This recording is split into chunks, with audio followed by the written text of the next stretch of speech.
Car खा के बैठी है रॉयल्टी का। मैं आपको विश्वास दिलाता हूं, आज हमने हुंकार भरी है बाड़मेर जिले के गांव के अंदर, जहां मैं 20 दिन तक घूमा था, कहीं सड़कें नहीं है, कहीं अस्पताल नहीं है, स्कूलों का निजीकरण कर दिया, स्कूल पीपीपी मोड पे दे रही सरकार।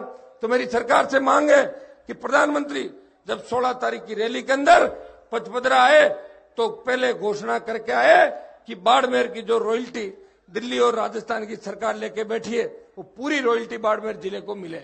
एक हमारी मांग थी कि नर्मदा का पानी छांचोर गुड़ा मलानी के इलाके के अंदर आता है, सरकार की अगर मंशा ठीक हो तो बाड़मेर के प्रत्येक गांव के अंदर, प्रत्येक किसान के खेत के अंदर नर्मदा का पानी आ सकता है, और चंबल का पानी बिसलपुर लाया जाए, और बिसलपुर से डाक साहब का जो इलाका है वहां से रामगढ़ होते हुए वहां जा सकता है, नागौर की तरफ आ सकता है। इंदिरा गांधी नहर का सिंचित क्षेत्र बढ़ाए।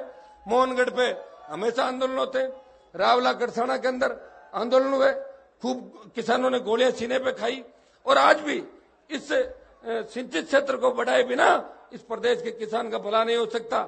नागौर से जब आपने हुंकार भरी थी कर्ज माफी की, उस हुंकार का यह परिणाम हुआ कि मध्य प्रदेश के किसानों ने जोरदार हुंकार भरी और सरकार ने गोलियां चलाई, 1 दर्जन से ज्यादा किसान शहीद हो गए।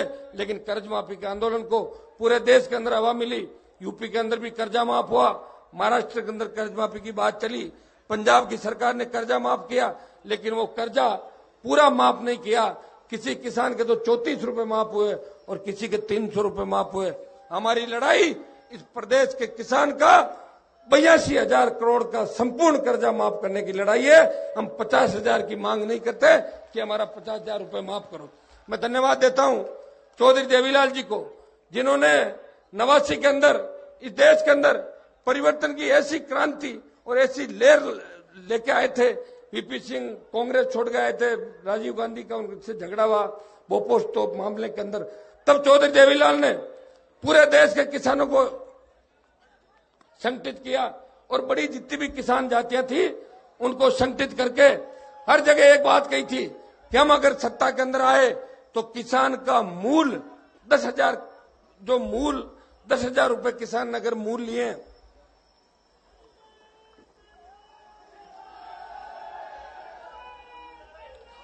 वो मूल 10,000 रुपए का जो कर्जा होता है वो ब्याज पेनल्टी से उस समय 1, 2, 3 लाख रुपए लोगों के थे, और एक घर में अगर 5 व्यक्ति है, पांचों ने अलग से कर्जा ले रखा है। तो मेरे गांव में भी आज से 20-30 साल पहले कई लोगों के कर्जे माफ हुए थे। जब 10,000 रुपए की कर्ज की घोषणा करी और पहली कैबिनेट की मीटिंग थी तो आरबीआई का गवर्नर और दूसरी बैंकों के लोगों ने हाथ खड़े कर दिए कि चौधरी साहब हम तो कर्जा माफ नहीं कर सकते। तो चौधरी देवीलाल ने कहा आप कर्जा माफ कैसे नहीं कर सकते? चौधरी देवीलाल की जबान नहीं जाएगी, चाहे बैंकों को गिरवी रखना पड़े, बैंकों को गिरवी रख दो, आप तो आदेश बना के ले आओ, मैं लिख दूंगा चौधरी देवीलाल कर्जा माफ किया जाता है। और एक साथ देश के किसान को बहुत बड़ा संबल मिला। लोग मेरे पे भी जातिवाद के आरोप लगाते हैं, लेकिन मैं मेरी जाति के विकास की बात करता हूं, मेरी जाति के नौजवानों को सही दिशा के अंदर चलने की बात करता हूं। मैं मेरी जाति के नौजवानों को अपील करता हूं कि मेरे जाति के नौजवान जिस तरह तांतिया टोपे, झांसी की रानी लक्ष्मीबाई और भगत सिंह ने अंग्रेजों को भगाने के अंदर भूमिका निभाई थी, आज देश के अंदर कहीं भी क्रांति की शुरुआत हुई है, नौजवान क्रांति के अगुवार है। इसलिए आप प्रत्येक व्यक्ति भगत सिंह और तांतिया टोपे की भूमिका के अंदर नजर आओगे। वसुंधरा और गहलोत, ये तो दोनों मैंने बता दिया ना, फ्यूज बल्ब है, इनका तो कुछ बटना नहीं। अपने को सबको मिलके हुंकार, बाड़मेर के बाद बीकानेर, सीकर होते हुए अपन जयपुर पहुंचेंगे, और जिस दिन 10 लाख की संख्या में आप आ जाओगे, 10 लाख डाक साहब लेके आ जाएंगे, 20 लाख की भीड़ जब जयपुर को घेर लेगी, उस दिन वसुंधरा का पता ही नहीं चलेगा वो लंदन भी जा पाएगी कि नहीं जा पाएगी। लेकिन परमानेंट ऑपरेशन हो जाएगा, और लंदन चली भी गई तो अगर किसानों की सरकार बनी तो जांच भी हो जाएगी और लंदन से वापस भी ले आएंगे। बाहर से लाते हैं नहीं लाते लोग, सारे कोई कमजोर थोड़ी होते हैं, सारा मिलाजुली का खेल नहीं होता। इससे बड़ा क्या दुर्भाग्य होगा कि 52 से लेकर आज तक हमारे किसान नेताओं ने खुद के परिवार और वंशवाद के अलावा सेकंड पीढ़ी को तैयार नहीं किया। मैं, मेरा बेटा, मेरा भतीजा, मेरा भांजा और मेरी बेटे की बहू, इसके अलावा कोई टिकट किसी को मिल जाए तो मुझे बता देना। ये तो हनुमान बेनीवाल का मंच है जिसमें सब नौजवानों को भाषण का भी मौका मिलता है, बराबर का सम्मान मिलता है। कांग्रेस और बीजेपी के मंच पे आप बड़ी रैलियों में जाओगे तो आपका पता ही नहीं लगेगा कि स्पीच दे पाओगे कि नहीं दे पाओगे। अभी बीकानेर के अंदर छात्रों का बहुत बड़ा आंदोलन हुआ, फीस वृद्धि पूरे राजस्थान के छात्रों की कर दी, हमारी छात्रवृत्तियां नहीं मिल रही SC ST OBC की। तब बीकानेर के अंदर भाई रामनिवास जी इन लोगों ने आंदोलन किया था और जेल के अंदर 4 दिन तक इन्होंने आमरण अनशन किया बीकानेर संभाग का, और बीकानेर का कोई नेता इन छात्रों की मदद करने नहीं पहुंचा। मैं बाड़मेर का दौरा बीच में छोड़ के इनके साथ 8 घंटे तक सड़क पे बैठा रहा, इनको जेल से भी छुड़ाया, इनकी मांग भी मनवाई। मैं ऐसा व्यक्ति हूं जो कहता हूं वो करता हूं, और मैं धन्यवाद दूंगा किरोड़ीलाल जी को कि आज जो भीड़ दिखाई दे रही है इसकी शुरुआत 2008 के अंदर वसुंधरा से बगावत करके किरोड़ीलाल जी मीणा ने की थी।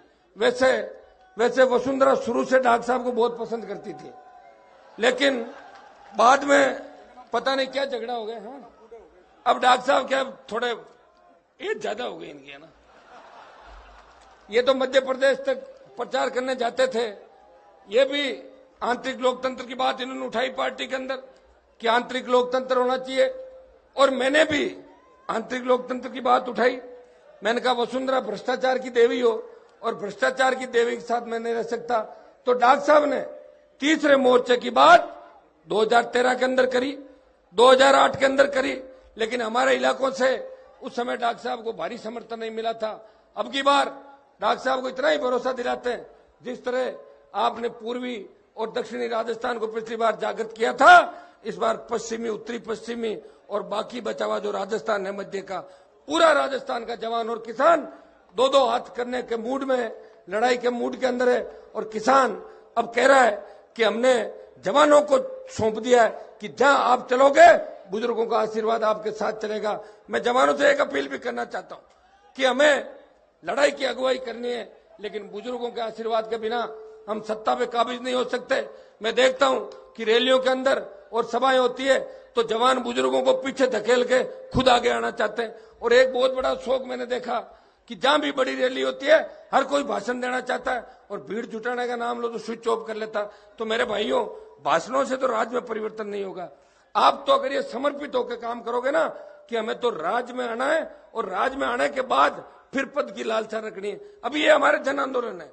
लोग कह रहे हैं कि आप और डॉक्टर साहब नई पार्टी बना रहे हो, फ्रंट खड़ा कर रहे हो। हमने कहा फ्रंट हम जरूर खड़ा कर रहे हैं, लेकिन उससे पहले हम प्रदेश के अन्नदाता का पूरा कर्जा माफ कराएंगे, पूरी बिजली माफ कराएंगे, घरेलू आदि बिजली की दरें माफ कराएंगे, टोल मुक्त राजस्थान होगा, स्वामीनाथन आयोग की रिपोर्ट इस प्रदेश और इस देश के अंदर लागू कराएंगे।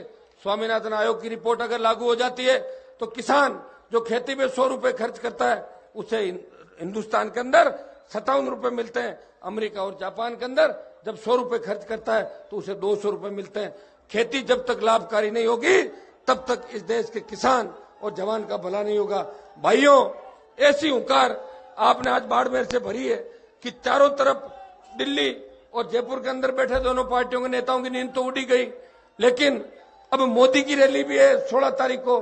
तो आपको एक तो ये सौगंध खा के जाना है कि मोदी को सुनने के लिए आप नहीं जाओगे ना। और अगर जाओगे तो भी अपने हक के लिए वो बात करोगे कि हमारा पैसा कहां गया जो 9 साल का तेल का पैसा था। पहली बात तो जाना ही नहीं है, और जाओ तो अपनी बात जरूर कहोगे, कह दोगे ना। अब देख लेते हैं कि मोदी की रैली बड़ी होती है कि हमारी हुंकार बड़ी होती है। ये तो 5-7 दिन का। बैठो। ये नौजवानों के अंदर इतना जोश है कि कुचेरा के अंदर मोदी का नाम आते ही बहुत जोश आ जाता आपके अंदर। जब ये विधानसभा के चुनाव थे तो खिलाफ, तो विधानसभा के चुनाव के अंदर नरेंद्र मोदी मेरे खिलाफ सभा करने आया था, तो मंच पे मेरे समर्थक चढ़ गए और मेरे नारे लगाने लग गए। तो मोदी ने कहा मैं बीजेपी के वोट मांगने आया हूं, ये हनुमान के मांगने आया हूं, मुझे तो पता ही नहीं लग रहा मंच किसका है। और फिर बेचारा बिना भाषण दी वहां से रवाना हो गया था। भाइयों, बाड़मेर को न्याय दिलाएंगे, राजस्थान को न्याय दिलाएंगे, और राजस्थान की विधानसभा के अंदर संविदा कर्मियों और बाकी लोगों को रोजगार देने की सबसे ज्यादा अगर पैरवी करता है तो खींवसर का विधायक आपके लिए रात और दिन सीमा पे सीने पे गोली खा के सादत दे रहे।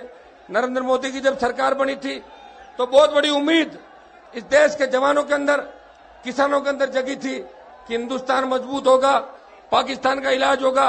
लेकिन यूपीए सरकार के अंदर जितने शहीद होते थे उससे 5 गुना शहीद इस भारतीय जनता पार्टी के अंदर हो रहे हैं। किसान के बेटे सीने पे गोलियां खा रहे हैं, वो शहादत दे रहे हैं और हम उसकी वजह से खुली हवा में सांस ले रहे हैं। तो जिस तरह पोखरण के अंदर परमाणु विस्फोट किया था, मेरी प्रधानमंत्री से मांग है कि पाकिस्तान को नेस्त नाबूद करे और परमाणु बम पाकिस्तान के ऊपर फेंके, तब हम माने कि नरेंद्र मोदी के अंदर दम है। ये तो बातों से लोगों को अपनी दुकान चला रहे हैं, अच्छे लच्छेदार भाषण दे लेते हैं। भाइयों बहनों से तब हिंदुस्तान को कुछ मिलना नहीं। हिंदुस्तान के अंदर जब तक जवानों को रोजगार नहीं मिलेगा, किसान की आर्थिक स्थिति ठीक नहीं होगी, कानून का जब तक राज नहीं होगा, तब तक हिंदुस्तान और राजस्थान का भला नहीं हो सकता।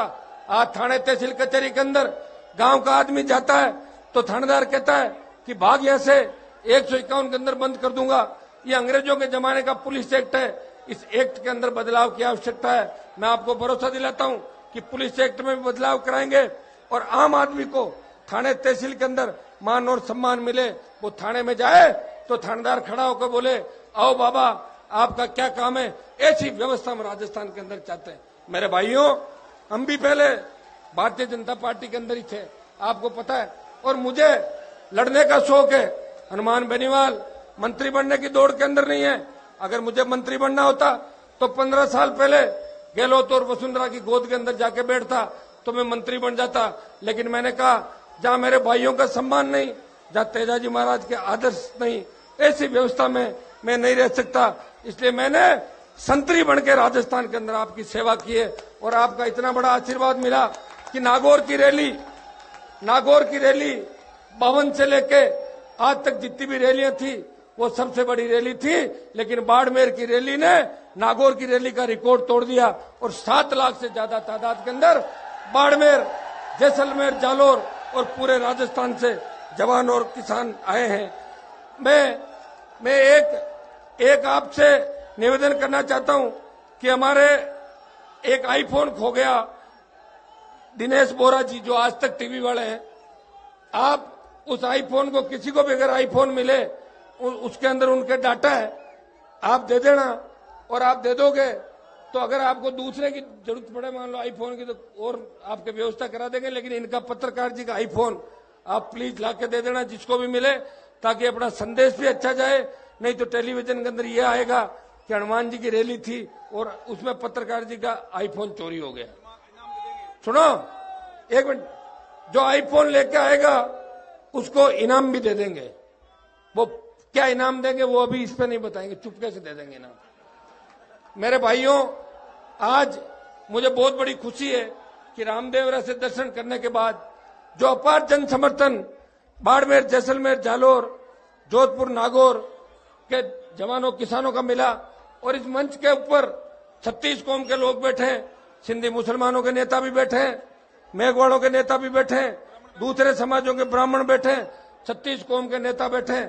तो हनुमान बेनीवाल 36 कौम की लड़ाई लड़ता है, अपनी कौम के विकास की बात जरूर करता है, लेकिन दूसरी जाति का विरोध राजस्थान के अंदर नहीं करता। आज हालात ये हो गए कि हाई सिक्योरिटी जेल से अपराधी गिरोह किस तरह अपराध को अंजाम देते हैं। और आपने देखा होगा बीच के अंदर एक बहुत बड़ा अपराधी जिसने किसान के बेटों में गोलियां बरसाई थी, उस अपराधी को उसके अंजाम तक अगर किसी ने पहुंचाया तो आपकी और वो हमारी जंग थी, जिससे उस अपराधी का ऑपरेशन हुआ और वो ऊपर चला गया। मैं आपको इतना ही भरोसा दिलाता हूं कि एक बार अगर सत्ता के अंदर आ जाओगे तो राजस्थान से अपराधी भाग के बंगाल की खाड़ी के अंदर चले जाएंगे। यहाँ आपको अपराधी नजर नहीं आएगा। रात को 12 बजे भी हमारी बहन बेटी सड़क पे निकलेगी, मजा ले, कोई सामने देख ले। आजकल तो ये हालात है, आपका ढाणियों का इलाका है, नागौर के अंदर ढाणियों का इलाका है, तो लोग वहां जाने से डरते हैं कि पता नहीं कब गुंडे बदमाश आ जाए और कुछ घटना घटित कर दे। आज हालात बद से बदतर हो गए और राजस्थान के अंदर तो पूरा मामला फेल हो गया। अब तो लोग इस देश के अंदर राजस्थान का उदाहरण देने लग गए कि राजतंत्र वापस लौट गया और वो राजस्थान के अंदर है। राजस्थान के अंदर लोकतंत्र का खात्मा हो गया। हनुमान बेनीवाल राजस्थान की विधानसभा के अंदर जितने नागौर, शेखावाटी और बीकानेर के मामले उठाता है, उससे ज्यादा मामले इस बाड़मेर, जैसलमेर और जालौर जिले के भी उठाता है। मैं आपको इतना ही भरोसा दिलाता हूं कि आपने जो मुझे सहयोग किया है, आधी रात को भी मेरी आवश्यकता होगी एक फोन कर देना, लड़ने के लिए आपके बीच आऊंगा। कुछ प्रकरण जो आपके दिल के अंदर है, जैसे भीरमाराम, एक मिनट, जैसे भीरमाराम हत्याकांड जो हुआ था, उसकी जांच सीआईडी सीबी कर रही है। मैं आपको विश्वास दिलाता हूं, दूध का दूध, पानी का पानी होगा और भीरमाराम के हत्यारों को कड़ी से कड़ी सजा मिलेगी, इस बात का मैं भरोसा दिलाता हूं। नेरी इलाके के अंदर एक लुटेरी गैंग जो नेरी इलाके के अंदर किसानों को परेशान करती थी, मैंने विधानसभा के अंदर उस मामले को उठाया और 48 घंटे के अंदर अंदर उन लुटेरों को जो नेरी क्षेत्र में किसानों को परेशान करते थे, जेल की सलाखों के पीछे डाला।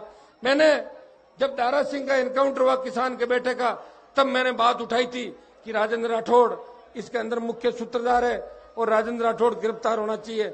भाइयों, राजस्थान और इस देश के अंदर अलग जगी और राजेंद्र राठौड़ को भी जेल की सलाखों के पीछे डलवाया कि नहीं डलवाया?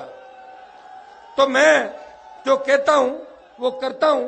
अब कोर्ट किसी को डिस्चार्ज कर दे, बरी कर दे, वो तो मेरे हाथ में भी नहीं है और मैं इतना ताकतवर भी नहीं हूं कि नए कोर्ट बना दूं देश और प्रदेश के अंदर। लेकिन जो लड़ाई मैं आपके लिए लड़ रहा हूं, मैं आपको इतना ही विश्वास दिलाता हूं कि हनुमान बेनीवाल आपके आगे आगे चलेगा। कहीं लाठी गोली खानी पड़ी तो सबसे पहले गोली हनुमान बेनीवाल का सीना चीर के फिर मेरे साथी किसान और जवान तक जाएगी।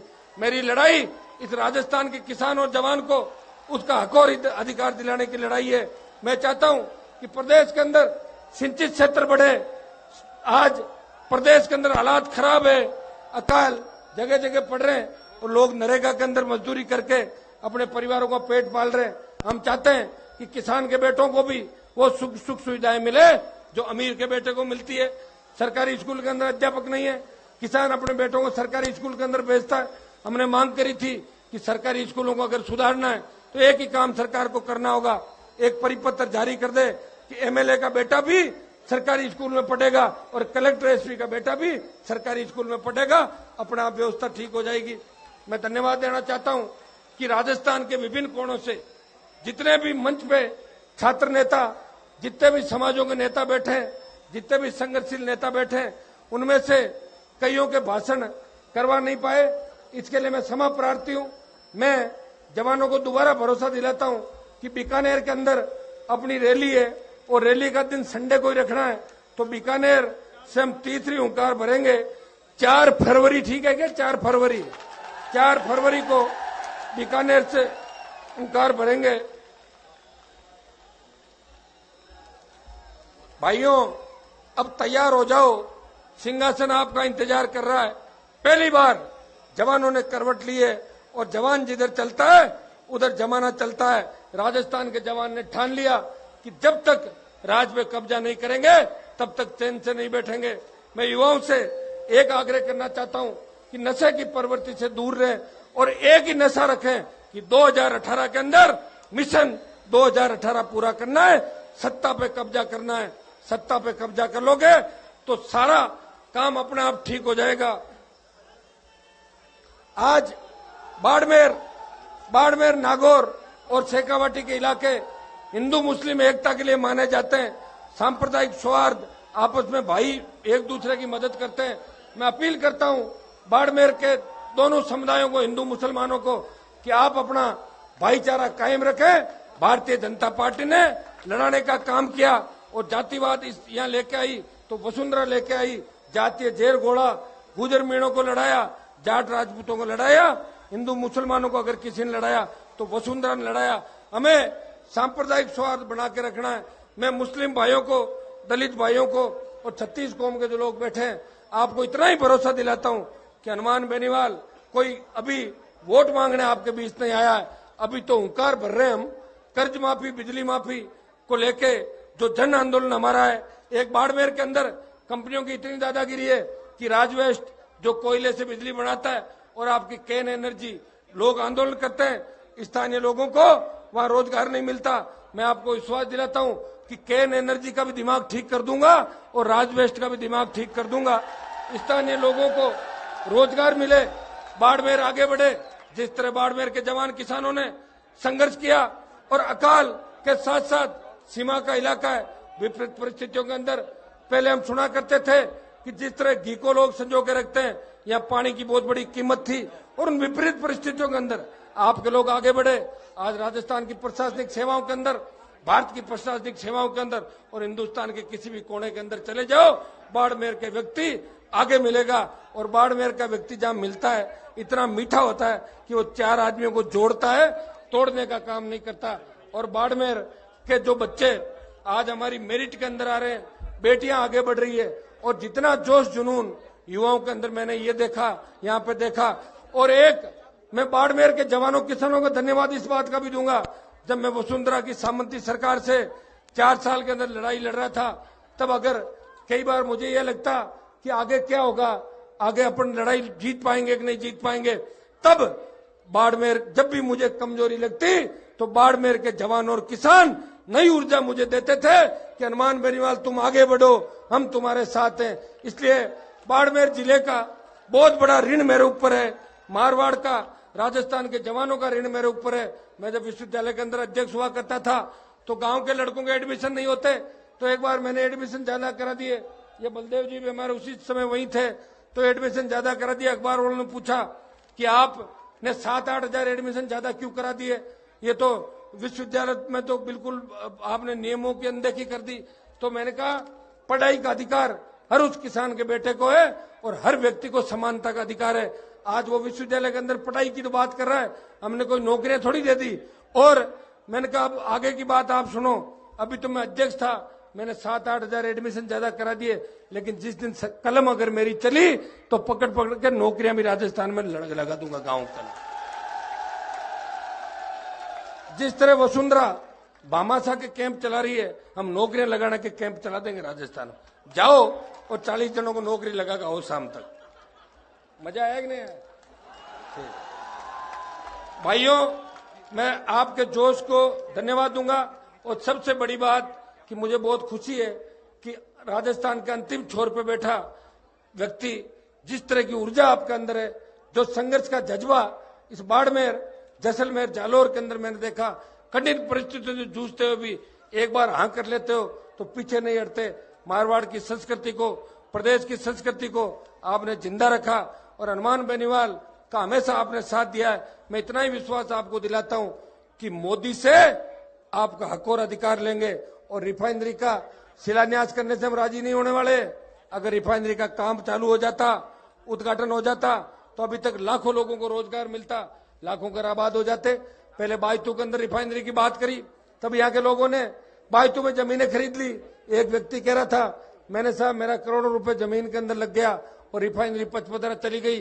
तो मेरी सरकार से मांग है कि इंडिया का सबसे ज्यादा तेल बाड़मेर के अंदर निकलता है, एक रिफाइनरी का तो मोदी शिलान्यास वहां पे करे और दूसरी का लीलाना बायतू के अंदर भी करे। 2 रिफाइनरी लगनी चाहिए बाड़मेर के अंदर, तब जाके बाड़मेर जिले का भला होगा। मैं आपको विश्वास दिलाता हूं, कई जगह राजस्थान के अंदर हमने देखा है कि हमारे किसान के बेटे ही किसानों का शोषण करते हैं। पुलिस वाले सब हमारे हैं। और सिपाहियों की जब तनख्वाह राजस्थान की सरकार ने काटी थी तो मेरे जवान भाई साहब ने खड़े हैं, सबसे पहले अगर मामला उठाया तो खींवसर के विधायक ने उठाया कि पुलिस कांस्टेबल की तनख्वाह भी पूरी मिलनी चाहिए। और मैं गृह मंत्री से व्यक्तिगत रूप से इन किसान के बेटों के लिए मिला था और उन्होंने मुझे आश्वस्त किया कि हनुमान जी नए साल के अंदर आदेश निकाल देंगे। और दूसरा, हमने एक मांग और करी थी, कोई नहीं करता। जब हमारे अनंतपाल फरारी प्रकरण के अंदर, बूढ़ा भगवान दास के अंदर खुमाराम शहीद हो गया था, तब मैंने विधानसभा के अंदर तो मामला उठाया। उस दिन हाईवे जाम करके सरकार के अंदर ये बात करी कि पुलिस अपराधियों से मुठभेड़ के अंदर अगर पुलिस का जवान या कोई इंस्पेक्टर या थानेदार शहीद होता है तो उसे भी आर्मी की तरह शहीद का दर्जा मिलना चाहिए। इस बात के लिए हमने कमेटी भी बनवा दी और कमेटी दिल्ली के अंदर आपकी रिपोर्ट भी भेजेगी। हम तो पुलिस की भी पैरवी करते हैं, लेकिन बदमाश कोई पुलिस वाले हो, भ्रष्ट हो और जिनके अंदर राजतंत्र की बू आती हो, उनके हम खिलाफ है। आम आदमी के हम खिलाफ नहीं। कानून की पालना, हम जवानों को कहते हैं कि कानून की पालना करो, लेकिन कानून की पालना के आड़ के अंदर अगर कोई गुंडागर्दी करे तो उसे 2-2 हाथ भी कर लो, उसमें कोई दिक्कत नहीं। भाइयों, इससे ज्यादा क्या होगा? आज अपने जितने भी मंत्री है सरकारों के अंदर, उनको एक लाल बत्ती और एक गनमैन जो मिलता है, कुछ ज्यादा मिलता है क्या मंत्रियों को? और जो राज्य मंत्री होते हैं उनके पास तो फाइल भी नहीं जाती। स्वतंत्र प्रभार जिसका होता है उसके पास फाइल जाती है। अब अपने यहां से बना दिए, जैसे नागौर से एक मंत्री को दिल्ली में ले लिया, वो तो यही घूम रहा है, मोकाण करता घूमता है, दिल्ली में तो बैठता ही नहीं, क्यों काम नहीं है, फ्री एकदम, तो यहाँ घूमता रहता है क्या। और चेहरे बताइए, इस समाज का ये ले लिया हमने, इस समाज का ये ले लिया। पार्टियों ने जातिवाद बढ़ाया राजस्थान के अंदर। तो मेरी तो आप लोगों से यही गुजारिश है कि अब एक दिशा के अंदर चलना है। और थोड़ा सा ये कार्यक्रम प्रत्येक व्यक्ति का था, कई लोग मंच पे बैठना चाहते थे, वो मंच तक नहीं पहुंच पाए। मेरी तरफ से मैं माफी मांगता हूं, आपका बड़ा भाई हूं, मुझे माफ कर देना, क्योंकि अपने को तो रैलियां करनी है। जो इस बार बैठे उनको थोड़ा पीछे कर देंगे, जो नहीं बैठे उनको आगे ले आएंगे बीकानेर के अंदर। मान लोगे ना इतनी बात? कोई नाराज होके तो नहीं जाओगे कि मेरा भाषण नहीं दे रहा है? पक्का? और जाते टाइम आपको मैं तेजा जी की सौगंध लगेगी, कहीं बदमाशी करके मत जाना, तोड़फोड़ मत करना कहीं पे। चले जाओगे ना आराम से घर, और गाड़ियां धीरे धीरे चला के जाना। बाड़मेर की हुंकार रैली जो 1 महीने का अथक प्रयास के बाद हुई, कैसे 1 महीना निकला हमारे को पता ही नहीं चला, और आपका इतना सहयोग आशीर्वाद मिला। मुझे तो कई बार ये लगता है कि बाड़मेर जिले से मेरा कोई पूर्व जन्म का रिश्ता है, इसलिए बाड़मेर वाले इस तरह टूट के पड़ते थे गाड़ी पे कि 1-1 किलोमीटर पहले ही खींच लेते थे। और आपने इतना लाड कोड किया, कंधे पे बिठा बिठा के घुमाया, और कई जगह खींचतान ज्यादा कर ली, तो मुझे टांगों का एक्सरे भी कराना पड़ा बीच में कि कहीं फ्रैक्चर तो नहीं हो गया। तो मेरे भाइयों, अब आपको एक तो ये पढ़ करके जाना है और मैसेज कराना है कि मोदी की रैली के अंदर अगर असली किसान है और किसान का बेटा है, वो प्रधानमंत्री को सुनने के लिए नहीं जाएगा, उसकी झूठ को सुनने के लिए नहीं जाएगा। नहीं जाओगे ना? और अगर जाओ तो अपना हक और अधिकार मांगना। और मोदी तक ये मैसेज जाना चाहिए कि सामंती मुख्यमंत्री वसुंधरा ने किस तरह राजस्थान के अंदर गुंडे बदमाशों को पनपाया, हार्डकोर अपराधियों को जेलों से छुड़वाया, और किस तरह इनकाउंटर के अंजाम पूर्ववर्ती सरकार के टाइम, चाहे दारा सिंह का इनकाउंटर हो या दूसरी, किस तरह किसान के बेटों का शोषण राजस्थान के अंदर हुआ।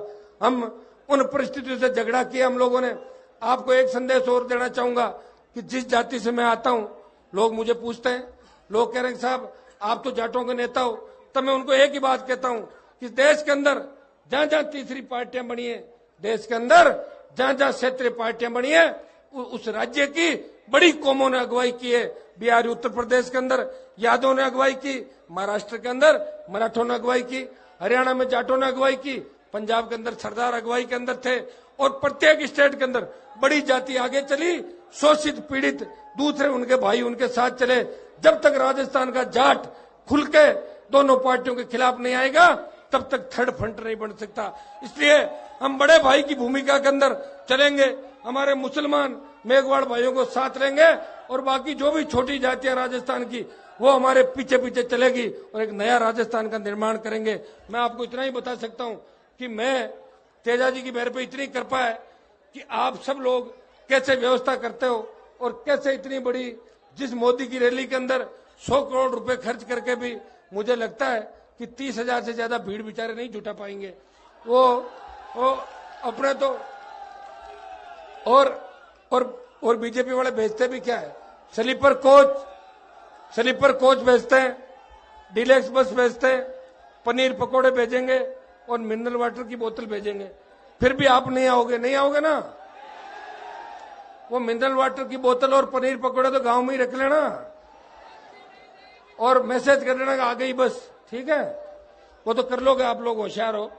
मेरे भाइयों, अगर ये सभा बड़ी होती है तो मैसेज जाएगा कि बताओ वसुंधरा का कितना क्रेज है। वैसे बाड़मेर वालों ने वसुंधरा को करंट दिखाया था, खेमा बाबा के मेले में दिखाया था ना, रेत का गुब्बार उड़ते हुए देखा था। वैसे वसुंधरा को मैं ही भगाता हूं हमेशा, दूसरों में दम नहीं किसी के अंदर। मैंने मुंडवा से भी भगाया था, और जिस तरह बिल्ली अगर दूध पीने आती है और घरवाला देखता है कि भाग बिल्ली, उसी तरह वसुंधरा मुंडवा से मैंने 2013 के अंदर भगाया, याद है आपको। और अब तो राजस्थान का जवान इस तरह इस सरकार के खिलाफ होगा। ये जन आंदोलन है, ये लाखों करोड़ों युवा अब राजस्थान की सड़कों में नजर आएंगे। मैं धन्यवाद दूंगा आपको कि 10 बजे से इस तपती धूप के अंदर आप लोग बैठे हो और हनुमान बेनीवाल को आशीर्वाद दे रहे हो। मैं इतना ही विश्वास आपको दिलाता हूं, मैं किसी पद का लालची नहीं। लोग मुझे कहते हैं आखिर आप क्या चाहते हो, तो मैं उनको एक ही बात कहता हूं, मैं दुल्हन बनना नहीं चाहता, मैं कांग्रेस और बीजेपी की दुल्हन नहीं बनूंगा, या तो बनूंगा दूल्हा और या बनूंगा बाराती। कोई मेरे से भी ज्यादा मजबूत आदमी नजर आए तो मैं उसकी बारात में भी जा सकता हूं, लेकिन किसान हितों पे कुठाराघात नहीं होने देंगे, आपका नुकसान इस प्रदेश के अंदर नहीं होने देंगे, आपके मान सम्मान को ठेस राजस्थान के अंदर नहीं लगने देंगे, और असली किसान के बेटे को, तेजा जी के भक्त को राजस्थान का सीएम बनाने का पूरा प्रयास 2018 के अंदर रहेगा। बीकानेर की रैली 4 फरवरी को है, 4 फरवरी को बीकानेर की ओर कूच करना है, और बीकानेर की रैली स्थल से सीकर की ओर कूच करेंगे, और फिर 20 लाख लोग डॉक्टर साहब भी लेके आएंगे, हम भी लेके चलेंगे। और युवाओं ने जो करवट ली है, मेरे को भी इतनी उम्मीद नहीं थी कि नागौर की रैली से दुगनी भीड़ हो जाएगी। ये मैदान तो शायद इस मैदान में तो रैली की कोई सोचता भी नहीं होगा। मैंने पहले कॉलेज ग्राउंड मांगा था, अगर वो ले लेता तो छोटा पड़ जाता, लोग कहां जाते। ये 200-300 बीघा का मैदान है, और कई लोग देखो घूम रहे हैं, कई निकल रहे, देखो 2-3 किलोमीटर तक रोडों के ऊपर लोग हैं। ये तो ऐसा लग रहा है जैसे कोई रामदेवरा का मेला है और यह कुंभ का मेला भरा हो, ऐसा लग रहा है। मैं धन्यवाद देता हूं हमारे मीडिया के भाइयों को, विषय उन्होंने हमारा बहुत सहयोग रखा और हमें नई ऊर्जा दी। और एक बात बता दूं, बिना मीडिया के कोई फ्रंट बन भी नहीं सकता। आज तो अरविंद केजरीवाल कुछ भी कहता होगा, लेकिन अरविंद केजरीवाल को भी अगर शिखर पे पहुंचाया तो मीडिया के भाइयों ने उसके भ्रष्टाचार के खिलाफ आंदोलन के अंदर अगुवाई का नेता बनाया और साथ दिया। मैं तो आपसे इतनी अपील करता हूं कि हम चाहते हैं कि भ्रष्टाचार मुक्त राजस्थान हो, मजबूत लोकपाल राजस्थान के अंदर स्थापित हो। जिस तरह उत्तराखंड के अंदर मजबूत लोकायुक्त है, उसे फैसले लेने का अधिकार है। आज गहलोत के समय जो लोग गहलोत के नजदीक थे, उनकी कई जांचें लोकायुक्त के पास पड़ी है, और लोकायुक्त ने सरकार को भेज भी दी, लेकिन सरकार ने एफआईआर दर्ज नहीं करी, सरकार ने लिंगर ऑन कर दिया। गहलोत और वसुंधरा दोनों मिले हुए, सिर्फ इतना ही फर्क है कि वो महिला है और गहलोत आदमी के कपड़े पहनता है। ज्यादा अंतर मुझे दोनों के अंदर नजर नहीं आता, और गहलोत में कोई दम नहीं है। मैं और डॉक्टर साहब गए थे एक बार, हमारे को बुला लिया दोनों को कि आपके पास वसुंधरा के खिलाफ कोई सबूत हो तो दे दो। तो मैंने कहा आप खुद सीएम हो, आप खुद ही ले लो। तो बोले नहीं, आप इकट्ठे करके लाओ। हमने दिए तो बोले एफआईआर कौन कराएगा? मैंने कहा मैं करा दूंगा। और फिर बोला कल हम आपको बताएंगे। फिर सीएम का दूसरे दिन मैसेज आया, बोले मैं व्यक्तिगत मामले में नहीं पड़ता किसी। मिली है, मिलाजुली का खेल है, हमें इस मिलाजुली के खेल को राजस्थान के अंदर खत्म करना है। एक सांपनाथ है, एक नागनाथ है, नए राजस्थान का निर्माण करना है। मैं डॉक्टर साहब को इस बात का धन्यवाद दूंगा कि तीसरे मोर्चे की परिकल्पना अगर राजस्थान के अंदर किसी ने करी है तो डॉक्टर किरोड़ी लाल मीणा ने 2008 और 13 के अंदर पूरे राजस्थान को जगाने का काम किया। और आज भी डॉक्टर साहब कंधे से कंधा मिला के हमारे साथ चल रहे हैं। और डॉक्टर साहब को मैं इतना ही भरोसा दिलाता हूं कि राजस्थान की सबसे बड़ी आबादी इस लड़ाई के अंदर एक तरफ चलेगी, सत्ता पे कब्जा करने के लिए। और लोग भी हमसे जुड़ने को तैयार हैं। कांग्रेस और बीजेपी के दर्जनों विधायक और दर्जनों नेता हमारे साथ आने को तैयार है, लेकिन थोड़ा वक्त लगेगा।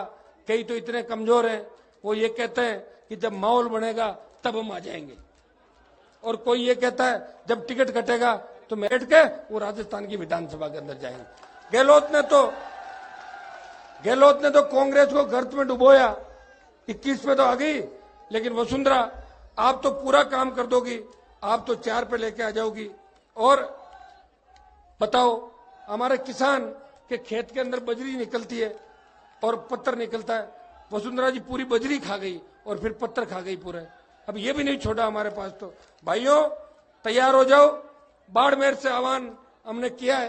ये नई क्रांति का आगाज है, ये परिवर्तन की आंधी है जो जयपुर जाते जाते तूफान बन जाएगी। जाट आरक्षण आंदोलन की जब लड़ाई की शुरुआत हुई थी, मैं उस समय सक्रिय भूमिका के अंदर था। मुझे पता है कि बाड़मेर जोधपुर के अंदर किस तरह चिंगारी उठी थी और जयपुर जाते जाते ज्वालामुखी बन गई और जाट समाज को आरक्षण भी मिल गया और कई जातियों को भी आरक्षण मिला था। मैं धन्यवाद देता हूं हरियाणा के उन जाट नौजवानों को, मैं नमन भी करता हूं। पहले हम दिल्ली जाते थे तब लोग कहते थे कि गुजर सबसे लड़ाके हैं, बेहतर गुजरों ने जान दे दी आरक्षण के लिए और आप लड़ाई नहीं लड़ रहा, आपका समाज कमजोर पड़ गया। धीरे धीरे आपके नेताओं ने कमजोर कर दिया। लेकिन हरियाणा के अंदर जिस तरह जाटों ने आंदोलन किया, ऐसा आंदोलन इस इतिहास के अंदर नहीं हुआ। मिलिट्री को भी पीछे भागना पड़ा, हमारे जवानों ने शहादत दी। उस समय मैं हरियाणा भी गया था और 300 जगह राजस्थान के अंदर भी प्रदर्शन करवाए थे। जब भाई संकट के अंदर होता है तो उसकी मदद उसका दूसरा भाई करता है, और जो भाई भाई के काम नहीं आता है वो भाई किस काम का। और जब गुजरों पे गोलियां बरसाई गई थी राजस्थान के अंदर, तो गुजर समाज को न्याय दिलाने के लिए भी हनुमान बेनीवाल भारतीय जनता पार्टी में रहते हुए भी गुजरों की लाशों के पास बैठा था। और हमने अपील की थी सरकार से कि हमारे भाई है, अगर इनको इस तरह मारोगे तो जाट समाज भी इनका साथ देगा।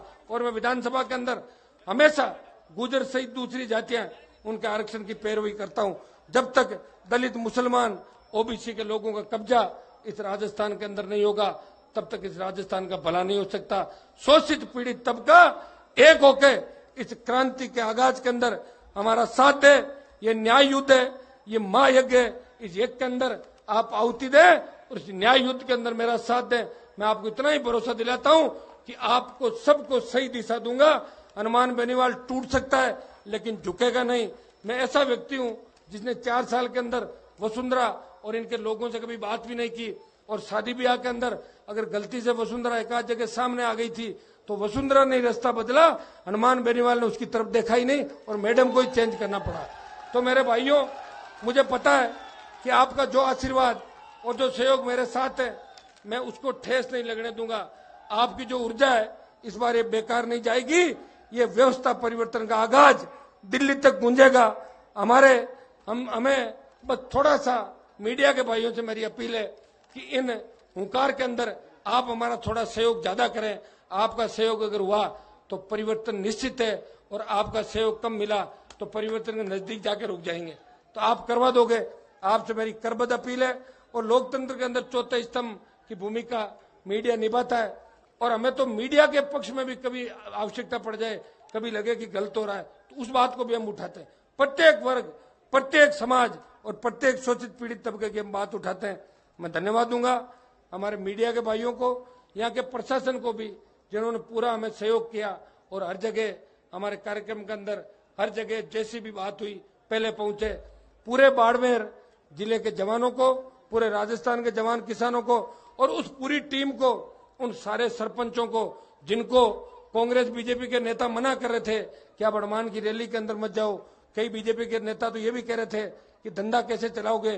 तो मैं उन बीजेपी के नेताओं को कहना चाहता हूं, आपकी अगर औकात है तो मेरे किसी आदमी पर हाथ डाल देना, सड़क पे इलाज कर देंगे आपका।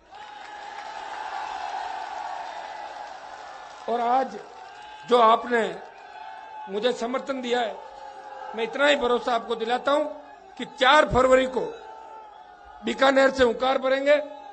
और सीकर, कई बच्चे सोशल मीडिया पे रोज लिखते हैं कि तीसरा मोर्चा घोषित करो, नई पार्टी घोषित करो।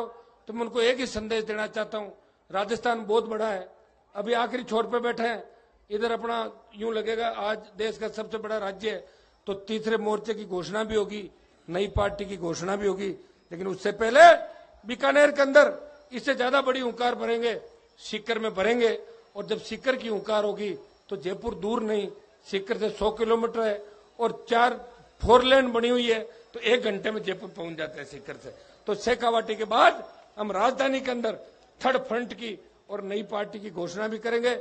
मैं उन नेताओं में से नहीं हूं जो पार्टी घोषणा की बात तो करते हैं लेकिन करते नहीं है। कई लोग हैं, हर किसी को पूछ लो क्या करोगे 3rd फ्रंट।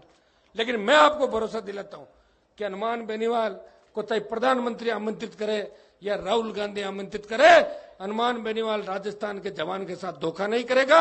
नए विकल्प के रूप में इस बार हम एक राजस्थान को नया विकल्प देंगे, क्योंकि गुजरात के अंदर भी आपने देखा होगा कि गुजरात के चुनाव के अंदर लोगों का दोनों पार्टियों से मन भर गया था और कांग्रेस को कोई ज्यादा सीट नहीं मिली। सिर्फ उन दो जो पाटीदार आंदोलन, दलित आंदोलन और ओबीसी का आंदोलन था, उस आंदोलन के अलग से वोट नहीं बंट के वो कांग्रेस के अंदर चले गए। तो कांग्रेस को ज्यादा खुश होने की आवश्यकता नहीं। अगर अकेली कांग्रेस लड़ती तो जिस तरह यूपी के अंदर 27 से 7 पे आई थी, गुजरात में भी 62 से 22 पे आ जाती। और मोदी का भी दिमाग ठीक किया लोगों ने, बहुत हवा में उड़ रहे थे तो गली गली घुमा दिया और रुला दिया। का मेरी इज्जत का सवाल है, रो पड़े कई जगह। तो बैलेंस किया, बीजेपी का दिमाग ठीक किया और कांग्रेस को कुछ ठीक किया दूसरे नेताओं ने। लेकिन अशोक गहलोत का दिमाग खराब कर दिया। वो सोच रहा मैं लाया हूं सीटें वहां पे। गहलोत का पग फेरा ऐसा है, ये जहां भी जाता है बंटा धार करता है। अगर ये नहीं जाता तो हो सकता है गुजरात में कांग्रेस जीत सकती थी। ये अशुभ मंच के ऊपर भी आप बैठे हो और कई नेताओं का भाषण नहीं हुआ, उनको मैंने मना लिया। मैं उनको विश्वास दिलाता हूं कि बीकानेर की रैली के अंदर जो वक्ता यहां नहीं बोल पाए उनको अपन बुलवाएंगे। आज ये बाड़मेर की रैली है तो ज्यादा तो बाड़मेर के नेताओं के भाषण होने चाहिए।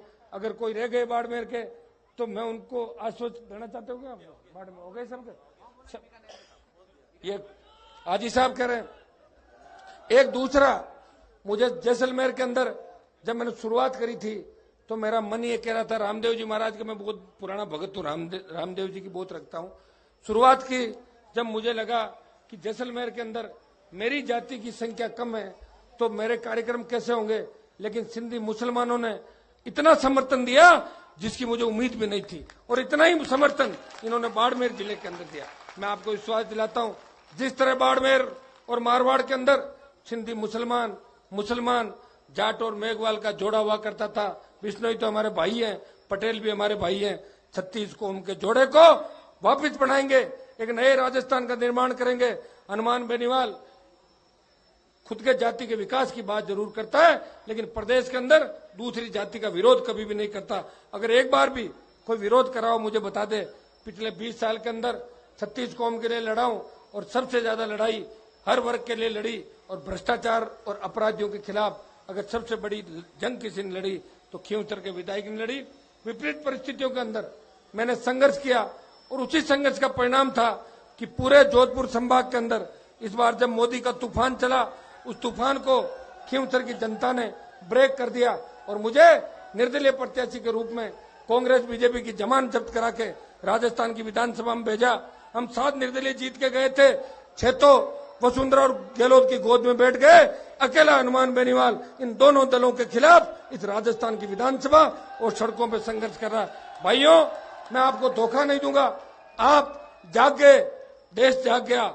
युवा जिधर चला है उधर जमाना चला है। जिस तरह हिंदुस्तान को हमारे युवाओं ने आजाद कराया था, सुभाष चंद्र बोस की फौज के अंदर भी सबसे ज्यादा शेखावटी और मारवाड़ के जवान थे। आज भी देश की सीमाओं की रक्षा करते हुए शेखावटी के बाद अगर सबसे ज्यादा शहादत कोई देता है तो मारवाड़ का जवान शहादत देके और इस देश की सीमाओं की रक्षा करता है। मुझे बहुत बड़ा दुख हुआ जब शहीद धर्माराम के कार्यक्रम के अंदर मुख्यमंत्री ने अपना नाम शिलालेख पर लिखाने के बावजूद नहीं आई। वो स्थानीय 4-5 विधायकों ने जाके कहा कि साहब आपको नहीं आना है, ये तो एमपी साहब का प्रोग्राम है। तो सीएम ने उनकी मान ली और कार्यक्रम के अंदर नहीं आई। और एक दूसरा कारण ये भी था कि हनुमान वहां घूम रहा है तो कोई काले झंडे नहीं दिखाते, डरती है सीएम, मैं क्या करूं। मैंने तो नहीं कहा, मैंने तो ये कहा था कि शहीद का प्रोग्राम है, अपना भाई है, शौर्य चक्र मिला है, उस कार्यक्रम को सफल बनाना है। अब हमेशा हमारा किसी नेता से विरोध नहीं होता और हमें जब झंडे दिखाने होंगे और बहुत जगह है विरोध करने की, और बहुत जगह करा देंगे, लेकिन कम से कम शहीदों के मामले के अंदर तो मैं ऐसा नहीं कर सकता। जो भी सीएम की सोच रही, मैं जब शहीद धर्माराम के माल्यार्पण करने गया, अपने एक प्रेम शहीद दूसरे थे ना, प्रेम और दूसरे प्रेम सिंह कड़वासरा, प्रेम सिंह सारण शेर गांव ना, शेर। तो प्रेम सिंह सारण का परिवार मुझे मिला वहां शहीद धर्माराम का परिवार मिला और उन्होंने मुझसे कहा कि न तो हमें शहीद का पैकेज मिला है और न हमारी मांगे मानी गई। तो मैंने सरकार से मांग करी कि शहीद धर्माराम जो शौर्य चक्र विजेता है, बाड़मेर के अंदर एक शहीद सर्किल स्थापित हो और इस देश सेवा के लिए लड़ते हुए हमारे जितने भी साथी जवान जो देश के लिए शहादत देते हैं, उन सब जवानों की जो बाड़मेर के अंदर जिन्होंने शहादत दी है, अलग से एक चौराहा स्थापित करके शहीद सर्किल नाम देके उन सब की मूर्तियां बाड़मेर के अच्छे चौराहे पर लगनी चाहिए ताकि शहादत का संदेश प्रत्येक युवा के लिए जाए। ये शहीद युवाओं के प्रेरणा स्रोत है। और मैं एक चीज आपको मेरे से सीखनी चाहिए, जब कभी परेशान हो जाओ और एक कंपटीशन में फेल हो जाओ तो युवा हताश जल्दी होता है, नींद की गोलियां खा लेता है, फांसी के फंदे को चूम लेता है और परिवार बर्बाद हो जाता है। तो आप हनुमान बेनीवाल के संघर्ष को देखो कि किस तरह मैंने लड़ाई लड़ी। 1998 के अंदर भारतीय जनता पार्टी ने मुझे टिकट दिया था लेकिन सिंबल नहीं दिया और मेरा पर्चा खारिज हो गया। मैं सुप्रीम कोर्ट तक गया। 99 के अंदर एमपी का टिकट दिया, मैंने कार्यालय खोल दिया, मेरा टिकट काट दिया और हमारे लोगों ने कटवाया। जो पहले हमारे समाज की अगुवाइयां करते थे, आजकल तो उनकी दुकानों में सामान खत्म हो गया।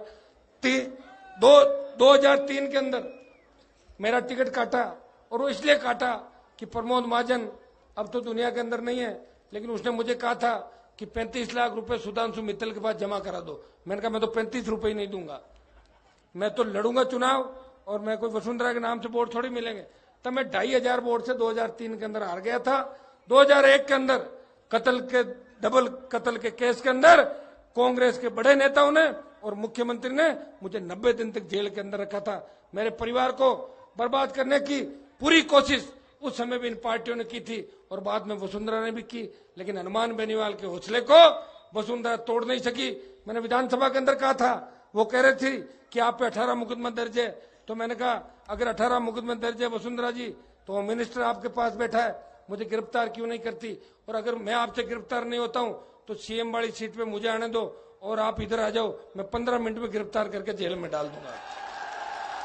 तो भाइयों, मैं कोई डरने वाला व्यक्ति नहीं हूं। आपका जितना सहयोग मेरे पे बहुत बड़ी तेजाजी की कृपा है कि प्रदेश का युवा, चाहे वो किसी भी समाज का है, वो हनुमान बेनीवाल को सुनने के लिए आता है। और मैं युवाओं को एक ही भरोसा दिलाता हूं कि मैं आपके सपनों का राजस्थान बनाऊंगा। मिशन 18 पूरा करेंगे, जिस राजस्थान के अंदर किसान और जवान के हितों पे कुठाराघात नहीं हो, जो शांत राजस्थान हो, जिस राजस्थान के अंदर कानून का राज हो। दुर्भाग्य से आज बताओ कि पिछले 4 साल के अंदर कानून का भद्दा मजाक बन गया। अपराधियों के हौसले इतने बढ़ गए कि पुलिस थानेदार पे जीप चढ़ा देते हैं, पुलिस के जवानों को गोली मार के भाग जाते हैं। 300 बार प्रदेश के अंदर पुलिस पिटी है, 300 बार पुलिस पे हमले हुए हैं राजस्थान के अंदर। और इसका सबसे बड़ा कारण है कि हमलावर वो होते हैं जिनको या तो सरकार के अंदर बैठे मंत्रियों का संरक्षण है या मुख्यमंत्री का संरक्षण है। अगर ये सारी जांचें होती तो कई लोग जेल के अंदर होते, लेकिन जांच कौन कराएगा? गहलोत आएगा, वसुंधरा की नहीं कराएगा। वसुंधरा आ गई, गहलोत के बेटे की जांच नहीं कराएगी। मोदी से उम्मीद थी, वो भी इन पे मिल गया कि पांति पढ़ा दो, यूपी बिहार के अंदर पैसा देना। तो मेरे भाइयों, अब तो जब राम रूठ जाता है तो किसान राज की तरफ देखता है, लेकिन राज भी आपसे रूठा हुआ है, जवानों से रूठा हुआ है। मैं कोशिश कर रहा हूं, कम से कम मुझे इस बात का धन्यवाद तो दो कि सामंती सरकार से 4 साल के अंदर मैं लड़ता आया हूं और मेरी जो विकट परिस्थितियां थी, उन परिस्थितियों के अंदर भी हनुमान बेनीवाल ने ईमानदारी के साथ काम किया। और काजल की कोठरी के अंदर भी, काजल की कोठरी में भी कोई दाग हनुमान बेनीवाल पे ने तो भ्रष्टाचार का लगा और न दूसरा दाग लगा। मैं आपका विश्वास नहीं तोड़ूंगा। एक नए राजस्थान का निर्माण करेंगे, नए बाड़मेर का निर्माण करेंगे। हम चाहते हैं कि बाड़मेर के अंदर, अभी पढ़ा था कि यूरेनियम बाड़मेर के अंदर निकलेगा और यूरेनियम से परमाणु बम बनता है और पोखरण के अंदर विस्फोट भी हुआ था। तो नेताओं की मेहरबानी से तेल नहीं निकला। अगर नेताओं को पता होता कि तेल निकलने वाला है तो ये तेल अपने खेतों के अंदर ले जाते, अंदर ही जमीन के अंदर से। तो भाइयों, आप पे ईश्वर की कृपा थी, इसलिए तेल निकला। और आपको आगे देख के हमारा सीना चौड़ा हो जाता है, क्योंकि आप हमारे वो भाई हो, हमारे से भी ज्यादा शोषण आप भाइयों का यहाँ पे हुआ था। तो मैं आपको विश्वास दिलाता हूं, जो शोषण, जो किसान का दुश्मन है, वो मेरा दुश्मन है। जो किसान का दोस्त है वो हनुमान बेनीवाल का दोस्त है। हमें इस जन आंदोलन के माध्यम से सत्ता पे कब्जा करना है, मिशन 2018 पूरा करना है, नया राज राजस्थान के अंदर बनेगा, आपका इंतजार कर रहा है। बस आप थोड़ा सा ध्यान रखना कि जोश के अंदर होश मत खोना। छात्र संघ के चुनाव और सरपंचों के चुनाव ने गांव और जवानों को बांट दिया, और इन राजनीतिक पार्टियों ने जो विश्वविद्यालय के कैंपस के अंदर, कॉलेज के कैंपस के अंदर अपने कैंडिडेट खड़े करके जिस तरह नए नेताओं को आगे नहीं आने देना चाहती और वहां भी राजनीतिक गुट बनवा दिए, वो बहुत बड़ा दुर्भाग्य है। इस प्रदेश के अंदर छात्र संघ के चुनाव अगर किसी ने शुरू कराए तो 2009 के अंदर खींवसर के विधायक ने 3 घंटे तक धरना देके प्रदेश के अंदर छात्र संघों के चुनाव चालू कराए थे। ये आपको अच्छी तरह ध्यान है। और मैं तो ये भी चाहता हूं कि चुनाव लिंगदो कमेटी के हिसाब से नहीं होना चाहिए। पूर्व की भांति छात्र को 2 बार 3 बार तक लड़ने का मौका मिलना चाहिए। अगर एक सब्जेक्ट में बेक आ गई, आप चुनाव नहीं लड़ सकते, फिर आप कैसे नए नेता इस देश को दोगे? क्योंकि छात्र संघों के माध्यम से जो नेता आते हैं वो मजबूत होते हैं, वो बेबाकी से अपनी बात भी रखते हैं और वो संघर्षशील होते हैं। ये सरकार ने युवाओं का दमन किया, कैंपस राजनीति के अड्डे बन गए और कुलपति शिक्षा मंत्री के यहाँ सब्जी और फ्रूट लाते घूमते थैली लेके। ये स्थिति राजस्थान की हो गई। तो मेरे भाइयों, कैंपस की स्वतंत्रता होनी चाहिए। पुलिस की दखलंदाजी, हमारे जमाने जब मैं यूनिवर्सिटी का प्रेसिडेंट था तो बहुत बड़ा आंदोलन किया था, तब भी फीस 14 गुना फीस वृद्धि हुई थी। 20 दिन तक, 17 दिन तक भूख हड़ताल की जयपुर की सेंट्रल जेल के अंदर। मेरे साथ कई लड़के थे, वो मेरे साथ चले थे आंदोलन के अंदर, लेकिन उन्होंने कुलपति के साथ हाथापाई कर ली। उस मामले को लेके हमने बेल से भी इनकार कर दिया। हमने कहा शिक्षाविद कुलपति होना चाहिए। एक रिटायर्ड आईएएस को वीसी लगाया था और 17 दिन भूख हड़ताल करी। तब राजस्थान सरकार के 3 मंत्री जेल में आधी रात को मेरी भूख हड़ताल तोड़ाने आए थे। तो 20 साल पहले भी हनुमान बेनीवाल ने उस सरकार को झुकाया था। और मैं आपको भरोसा दिलाता हूं, अब तो आपका इतना जन समर्थन है कि राजस्थान की सरकार तो भाग गई, लेकिन कांग्रेस को भी सपने लेना छोड़ देना चाहिए कि आसानी से हमारे वोट वो ले लेगी। कांग्रेस को भी अब दिमाग कांग्रेस का भी ठीक करना है। करना कि नहीं करना है? या फिर गहलोत पायलट को लाना वापिस? तो नए राजस्थान का निर्माण करेंगे, भारतीय जनता पार्टी को नैनो कार के अंदर शिफ्ट करेंगे और कांग्रेस का ऑपरेशन करेंगे और नया दल और नया मोर्चा इस प्रदेश के अंदर लाएंगे। उससे पहले इन हुंकार रैलियों के माध्यम से प्रदेश की जनता का कर्जा माफ कराएंगे, बिजली माफ कराएंगे, कानून का राज स्थापित करेंगे और सबको न्याय दिलाएंगे। आज आपने जितना मुझे सहयोग दिया है, मेरी खुशी का अंदाजा इससे आप लगा सकते हो कि सुबह से लेके और रात से भी, जब मैं रात को जोधपुर से आ रहा था, पूरी सड़कों में जाम लगे हुए थे। और ऐसा कोई जिला नहीं है, चित्तौड़गढ़ भीलवाड़ा से भी बच्चे आए, उदयपुर से भी आए, जहां कम संख्या में वहां से भी आए और अपने अपने साधनों से आए। मैंने एक भी साधन नहीं लगाया, फिर भी आप लाखों यहां पहुंच गए। और नागौर की रैली का रिकॉर्ड आज बाड़मेर की जनता ने तोड़ दिया। अर्धकुंभ का जो चोटन के अंदर जो अर्धकुंभ का मेला भरता है, उस अर्धकुंभ के मेले का भी आपने रिकॉर्ड तोड़ दिया और आपने यहां महाकुंभ बना दिया। ये जो पूरा मैदान है, ये कोई होगा पता नहीं कितने 150-200 बीघा, और ये करीब करीब भर गया पूरा मैदान। और देखो आ रहे हैं जा रहे हैं वहां तक। तो आपने इस विशालतम रैली के अंदर मुझे समर्थन दिया। पहले तो बैठे बैठे मेरा भाषण सुन रहे थे और अब आधे घंटे से खड़े हुए भाषण सुन रहे हो। इसका मतलब मुझे लग रहा है कि आप मेरे साथ आज ही चलोगे। आज थोड़ी चलोगे। आज तो क्या कोई कूच कलेक्ट्रेट की तरफ कूच करें क्या? अच्छा सुनो, अब एक आज नहीं करेंगे कूच अपन, ठीक है? मान लोगे मेरी बात? ठीक, यही ज्ञापन अपना दे देते हैं, प्रधानमंत्री के नाम देंगे, क्योंकि मुख्यमंत्री को तो हम मानते ही नहीं, हम के सीएम है यहाँ के। तो प्रधानमंत्री के नाम एक ज्ञापन दे देते हैं। कोई अधिकारी आ रहे हैं क्या आपके? यही सब बुला लो, आप सब बैठे रहना।